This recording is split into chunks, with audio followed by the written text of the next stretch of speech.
Hello and welcome to Restore 2022. We are in the last two chapters of the book of Joshua. We've come to the end of the book and we see the two addresses of farewell. The first, a farewell speech to the leaders. Actually, it's Joshua's final testimony to God's faithfulness. He reminds them of whose victory is it that they are there. It's God's victory. It's God's goodness in providing the land. And it's his promises and the certainty of those promises that they are there. He also mentions a raw warning of the dangers of abandoning this relationship with God.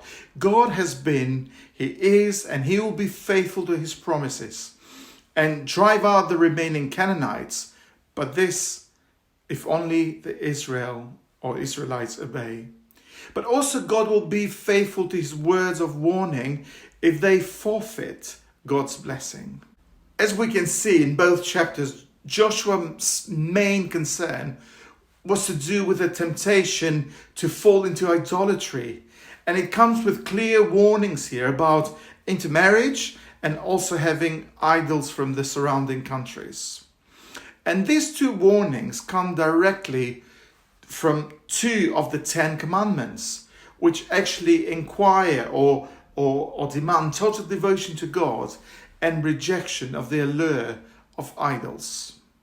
So the challenge that Joshua is setting before them is implying that no one is exempt from miscalculating temptation and compromise. Are the beliefs, the attitudes, the values consistent with God's precepts and teaching, as in the Torah, as in the good book? So Joshua motivates people to remain devoted, reminding them that actually God's good promises are reliable. And chapter 24 relates to this ceremony of covenant renewal held at Shechem. And actually this was during Joshua's last years. It followed with that familiar pattern of ancient treatise, a pattern that is established in Deuteronomy itself. The book of Deuteronomy is like this. But here Joshua introduced God as a king. His final recounting of God's relationship with Israel, verses 2 to 13. And actually there are requirements here, verses 14 until 24. And again, there's witnesses, verses 22 and 27. And also, again, that reaffirmation of the blessings and the curses. So as this 110 years old man calls his people to choose whom they will serve, we sense our own need for fresh, constant devotion to the Lord. True worship is marked by faithful relationship.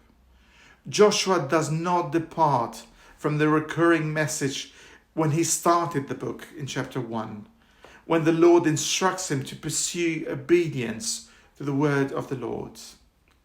And now, at the end of his life, Joshua passes on the baton by challenging future generations to continue in the same train of obedience as he and the leaders of his time have demonstrated.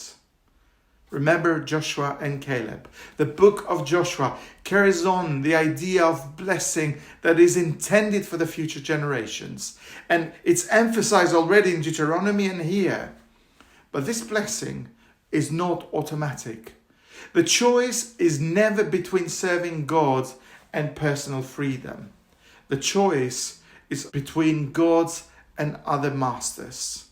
Whether pagan gods, or sinful passions, or wealth, success, and power.